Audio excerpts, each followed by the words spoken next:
Congratulations on your journey to becoming a homeowner. I'm your realtor, Kelly, and I am here to help guide you every step of the way. First, I want to introduce myself. I've been in the real estate industry since 2006. I love interior design, very passionate about it. I love helping clients see what a house can be when we walk through it, not what it currently is. I have four kids. They range from age 20 to age 5, so there's a big wide spread. And in my spare time, I love the outdoors. You name it, I love it. I prefer summer over winter, but I can be there golfing, swimming, hiking, boating, you name it. I will be there and I love it. The first step to becoming a homeowner is getting pre-approved. Pre-approved is different from pre-qualified. Pre-qualified means you call the lender and you told them all the information that they need in order to approve you for a loan. Approval happens when you've actually turned in your documentation to be verified that all the information you gave the loan officer is correct. Now, once you get pre-approved, you get something called a purchasing power. This is to tell you what you're qualified to spend. And don't get mistaken with what you're qualified and what you're comfortable with. Those are two very different things. You can be qualified for an $800,000 house, but your monthly mortgage payment you want to keep to a certain amount, which would only allow you to spend $650,000. So talk with your loan officer and make sure that you're giving her the correct information on where you're comfortable versus what you're qualified. Next is the fun part. You get to meet with me. But before we get to do the fun part, we do have to sign a contract. By law, I have to have this signed before I can take you out to see homes. This contract, there's a few important things that I want to point out that you'll have to be aware of before you sign. The first thing is it's giving us a relationship so that I can work with you as your realtor and guide you through this process. It also states that I get paid for my services. There is an agreed upon commission in there. Now, I can negotiate that commission to be paid for by the seller in the contract once we find a home. However, if a seller isn't willing to accommodate that commission, we will have to have that discrepancy paid for at closing. This also tells me that you haven't been in a contract with another realtor. In this contract, it also states that when we're going through houses, that you will take pride and care. A lot of times people go and they bring their kids, and that is great. I don't mind at all. I just want to make sure we stay together as we're looking at homes so that we don't have people running from room to room, jumping on beds, on furniture, because people do live there. And if they don't live there, it could be staged materials as well. Also, it holds me harmless and my company harmless if something was to happen. We do have to be aware that there's going to be ice in the winter time. There's going to be things that can be tripping hazards. We want to make sure that you stay safe, and that's our main goal, and that's another reason why we stay together. And if something was to happen, luckily in my 20 years it's never happened, but if something was to happen, you hold me and my company harmless. Also, this allows me to give you professional advice. I can give you all the real estate professional advice you need. However, if you do have other questions that maybe a contractor can answer, a roofer, a plumber, or electrician, you get it, I can guide you to those sources, but that is not my profession, so please don't hold me accountable for giving you that information. The last thing is there's a team involved here. We have a title officer, we have a loan officer, we have a realtor, a seller's realtor, and a seller and a buyer's. That's party of six that all need to communicate together to make this transaction successful. This contract is stating that you're giving me permission to communicate with all parties involved. However, sometimes there is information that you don't want to be shared, and that's just really important for you to share that with me to say, hey, Kelly, this is important to me to not be shared, but for you to know, and that way I can keep it confidential. All right, so the first thing that's exciting is the home search. I need to know everything that's important to you, locations, schools, beds, baths, where do you want to live? Do you need something with a fence? Do you plan on having a dog? Do you want an HOA? Do you not want an HOA? This is all really good information that I need you to share with me so that I can properly do my search for you and we can start looking at homes. Once we find that perfect home, we write a solid offer. And in order to write a solid offer, there's a few parts to it that are important. The first thing is earnest money. Earnest money is money you will put down no earlier than 4 calendar days after an acceptance that needs to be turned in to show the seller you are serious. You've got skin in the game. Now that earnest money can go towards your down payment. It can be refunded, and there are times that it can be given back to you if you decide to back out of the contract. The next thing is dates and deadlines. We want to make sure that we have great dates and deadlines that accommodate the seller. We want to work with the seller to see what's important to them so that we can write up a solid offer that makes both parties happy. We also want to negotiate closing costs in the offer. You're going to have closing costs that are associated with it. We'll get that number from your loan officer and we'll try to negotiate that into the offer. There could be HOA transfer fees.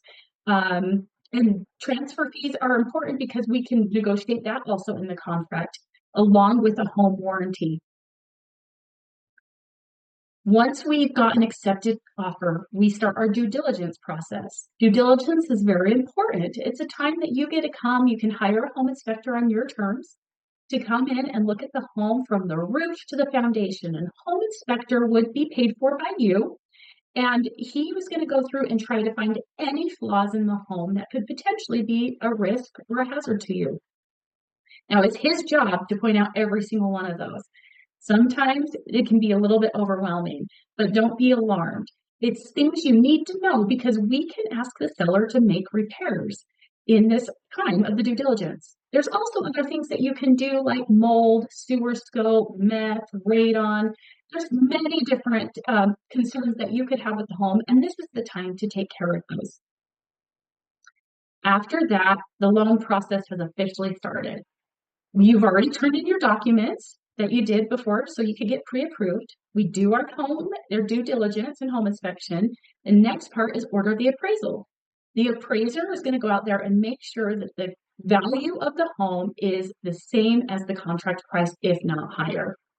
And then after that is all turned in, you're going to set up your homeowner's insurance. I highly, highly, highly think you should bundle your car and home. It will save you a ton of money, but you will work with your loan officer to take care of all of that. Once we got all this gathered and we send it to the underwriter, and I say we, it's not really me, it's you, it's the loan officer's job, but it will be sent to the loan officer or to the underwriter so that they can approve everything. Now, don't be alarmed if they come back and ask you for little nitty gritty things that they've asked for. It's very common. It's not just you. They're not just picking at you. They're not saying, hey, you're not going to approve or be qualified for this home. It's just something that happens often. So don't be alarmed. Once everything's approved through the underwriter, we can get our clear to close, which means we can go to settlement, sign on the home, and it can become yours. Home warranty. I talked a little bit about a home warranty because that's something we can negotiate in the contract. But there's a lot of home warranty companies out there. I'm not biased to one, but I will give you lots of options on who you can choose if that's what we've agreed upon in the offer. If the seller did not agree to a home warranty, you still have the option to get a home warranty on your home. It usually costs about $700, and it's going to cover a lot of major things that could potentially happen in your first year of owning a home. The one thing to note about a home warranty is it has to be, it can't be a pre-existing condition. So if your home inspector goes through and says, hey, look, your water heater's on its last leg, it's leaking, and you're like, well, no worries. We've got a home warranty. We'll move into the home and we'll call our home warranty and get a free or new water heater. That's not how it's going to work. They're going to want to know that it was in working condition when you bought it. So keep in mind that the home inspection is really important because if you get a home warranty, they're going to ask to see the home inspection to make sure that it wasn't a pre-existing cause. Lastly, once we're all through this, you have a chance to do a final walkthrough. This happens about the week of closing, or no less than 7 days of our settlement deadline. You're going to be able to go through. This is a great time to go make sure that any repairs that you've requested the seller to be done has been done and to your satisfaction. And then it's an also great time for you to bring your family to show them this new house that you're going to be getting and to make sure that it's in the same condition as you thought the first time. Settlement and closing. These are two different things. In the contract, we have a settlement deadline. That's the day you'll go to the title company and sign your life away. You're going to go and you're going to sign a big, thick stack of papers to say that you're committed to this house with the lender.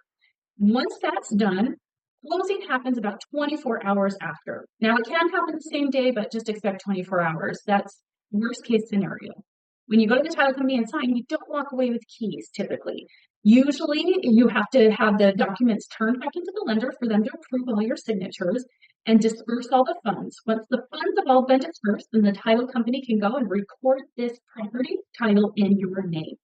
Once that's recorded, then we have a full closing and you will get keys to your new home. I hope this information was helpful to you. I have created another buyer's guide to give you more in-depth information. And if you want to scan the QR code here, you're welcome to do that and open up a whole new guide of information that can help you on your journey.